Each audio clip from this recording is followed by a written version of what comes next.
And in whichever camp you fall, let's say that there are some dollars that you weren't expecting to pay that you have to put aside. There are ways to do so in a way that benefits you financially while actually reducing what you owe in taxes.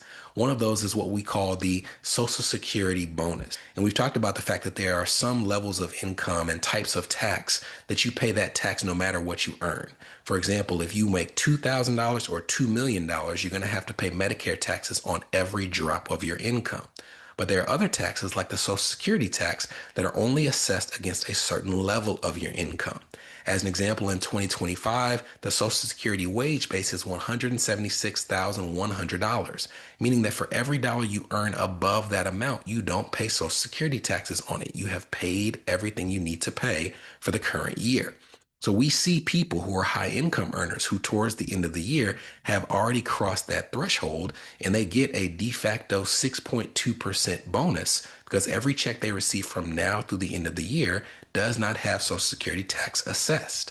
And this is a golden opportunity to do things like increasing the amount that you put towards your 401k, which has the dual impact of increasing your pre-tax deductions, which decreases the amount that you owe in other taxes elsewhere in your budget. And if you're wondering why I say this is the high income earners end of year bonus, let's walk through it. If $176,100 is the amount, if we have a person who earns $250,000, that's a little over $20,000 a month. It would take a little over 8 months for them to reach that threshold, which means that September is the first opportunity where they'd have to have that extra money on their paycheck.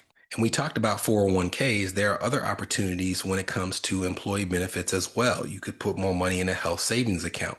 You also, during September and October, are likely getting the first amount of information when it comes to your open enrollment period, where they ask you to make a plan for the benefits you want to take advantage of in the coming year.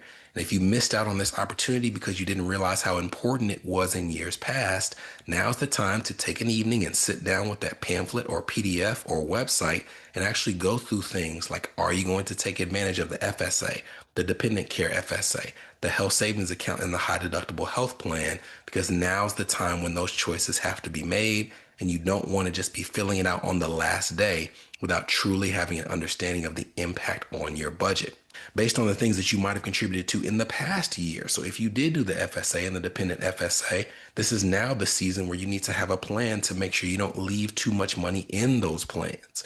A dependent flex spending account is a complete use it or lose it plan, meaning if you don't spend your money by that deadline, it reverts to the plan forever. It is gone.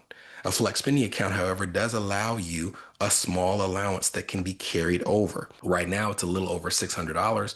So you don't necessarily need to spend all of your money from your flex spending plan. But if you have $1,000 in that plan and you have the ability to set your eye exam, to set your doctor's appointment, to go to the dentist because you haven't gone in a while, this is the time of the year where you want to make those expenditures to get under that threshold to make sure that you don't lose those dollars.